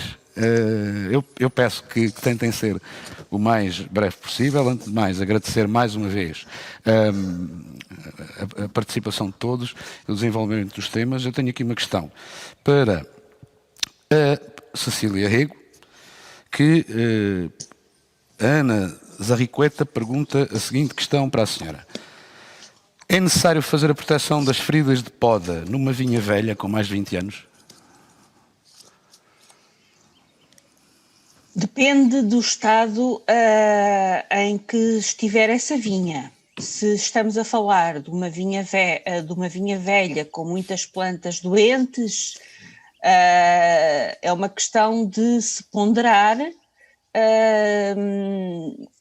qual é a produção dessa vinha em termos económicos e se justifica o investimento de proteger as feridas da poda, porque efetivamente há um custo da aplicação dos produtos para a proteção das feridas da poda, mas como hoje em dia cada vez mais também há vinhos de elevadíssima qualidade que têm origem em vinhas velhas, é uma questão a ponderar pelo viticultor o equilíbrio que existe entre a produção, o rendimento e o custo que irá ter com essa aplicação. A outra questão é, e última, qual a melhor poda? Curta versus longa para minimizar as doenças do vinho? Vinhas demasiado nutridas têm vantagem na prevenção de doenças do lenho? António Mendes. A poda longa, como eu disse, pode ser uma proteção para as doenças do lenho, se, por exemplo, se fizer uma poda longa numa altura em que haja menos condições para a infecção com esporos de fungos do lenho da videira, e depois, mais à frente, na mesma estação, se descer o talão para uma poda a 2 gomos. Portanto, fazer uma dupla poda. Relativamente à outra questão, que era, peço desculpa, pode repetir? Vinhas demasiado nutridas têm vantagem na prevenção das doenças do lenho? Não, as vinhas devem estar o mais equilibradas possível, porque o excesso de azoto, o excesso de vigor vai aumentar a suscetibilidade das videiras às doenças em geral. Muito bem, muito obrigado, Cecília. Agora para o professor Montinho, tenho aqui da Isabel Correia, abre aspas, há uns anos ouvi um produtor doriense falar na aplicação da figueira da Índia nas videiras, por pulverização, para a proteção do excesso de calor. Tem conhecimento deste procedimento e qual a experiência que tem? Obrigada. Boa tarde, figueira da Índia? Há uns anos ouvi um produtor doriense falar na aplicação da figueira da Índia nas videiras, por pulverização.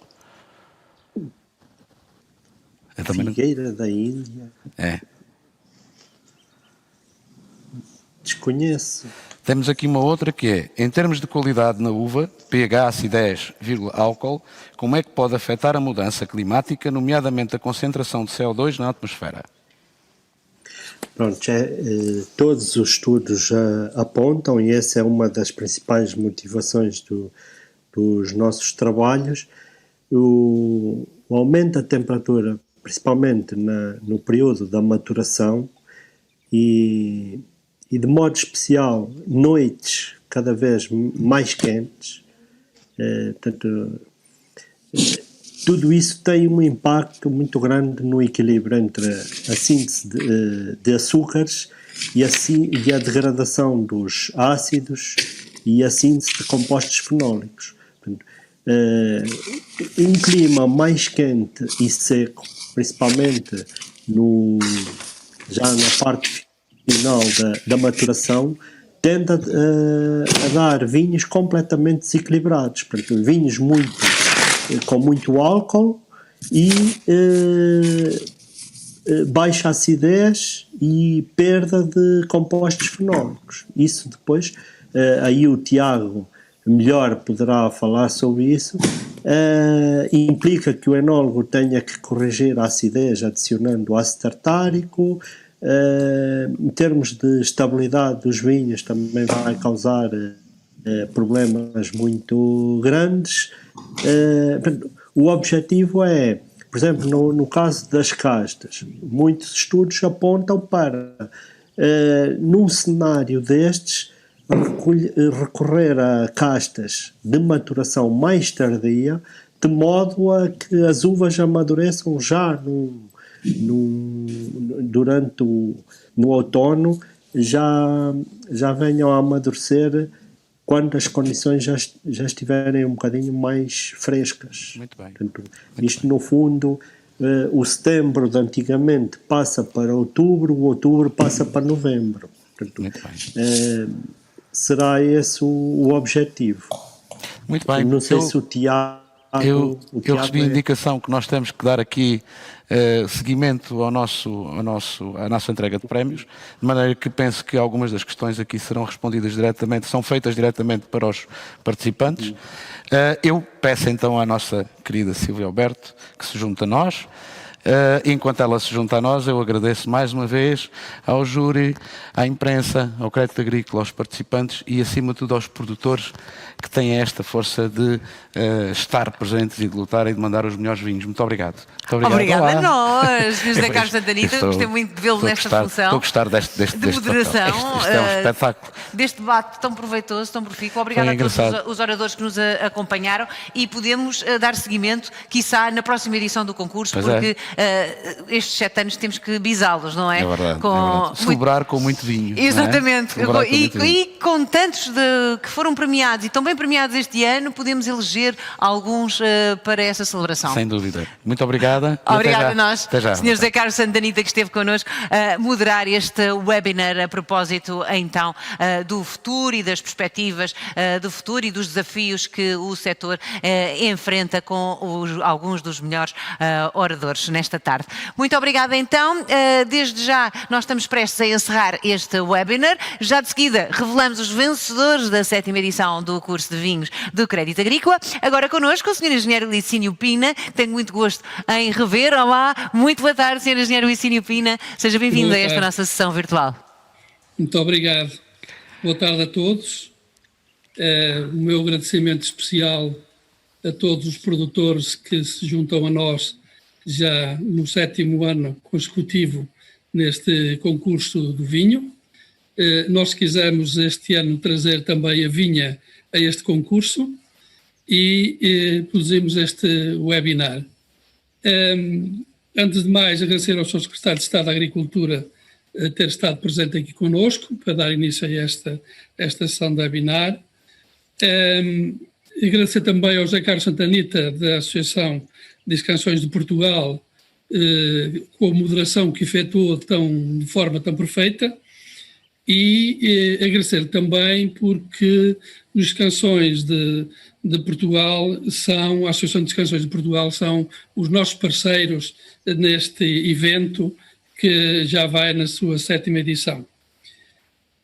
O webinar foi muito interessante para quem produz vinho e cultiva a vinha, e para todos aqueles que assistiram a este webinar, com certeza não deixaram de reter algumas ideias que alguns destes nossos oradores, dada a sua qualidade, nos quiseram deixar. Desde logo, a professora Cecília Rego, falar das doenças do lanho, que se verificou perfeitamente que, afinal, a doença do lanho não é apenas para velhos, também é para novos, e indicou aqui alguns conselhos para a sua proteção. O Sr. Engenheiro José Monteiro Pereira, professor da UTAD, veio trazer o tema de alterações climáticas. O Crédito Agrícola é um banco que está apostado na sustentabilidade, e este tema é para nós muito querido, e foi bem avisado de que o aumento da temperatura global prejudica sucessivamente a cultura da vinha, nomeadamente já está a ter esse efeito na região do Alto Douro, conforme ele aqui muito bem explicou. E o engenheiro Tiago Sampaio veio falar-nos, de facto, numa grande investigação que ele está a fazer, um grande trabalho que está a fazer relativamente aos vinhos naturais, portanto, vinhos com menos intervenção humana. E, para finalizar, o Dr. Bernardo Gouveia, que nos trouxe também aqui a questão relacionada com os apoios que o IVV propõe e atribui ou tem disponíveis aos diversos produtores, tendo eu retido aqui um desafio que ele lançou, que é o desafio de manter o valor e a qualidade do vinho.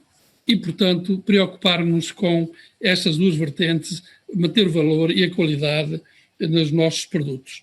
O José Carlos Santanita, portanto, que falou da educação, da exportação, e que muito, enfim, lhe agradeço a sua intervenção. O Crédito Agrícola tem vindo a desenvolver, ao longo desde 2014, o concurso dos vinhos, e tem sido todos os anos sucesso após sucesso, em que os nossos produtores encontram neste concurso uma boa forma de divulgar os seus produtos e também colocar-lhe um selo de garantia que dá ao consumidor a confiança para adquirir os seus vinhos. Desta vez tivemos 109 produtores e em breve, eu não vou agora estar aqui a alongar muito mais, porque penso que estão todos ansiosos de saber quais são os vinhos que vão receber estas medalhas de ouro que o Crédito Agrícola atribui. Mais uma vez, muito obrigado a todos, e um resto de sessão que seja do vosso agrado, neste contexto de pandemia, que também é uma forma de nós nos superarmos e conseguirmos apresentar também um concurso que vínhamos fazendo ao longo dos anos e continuamos a fazer com todo o gosto para promover este nosso excelente produto que é o vinho. Muito gosto em ouvir o Sr. Engenheiro Licínio Pina, muito obrigada, continua a acompanhar-nos. Vamos então dar seguimento a este evento com a entrega de prémios propriamente dita.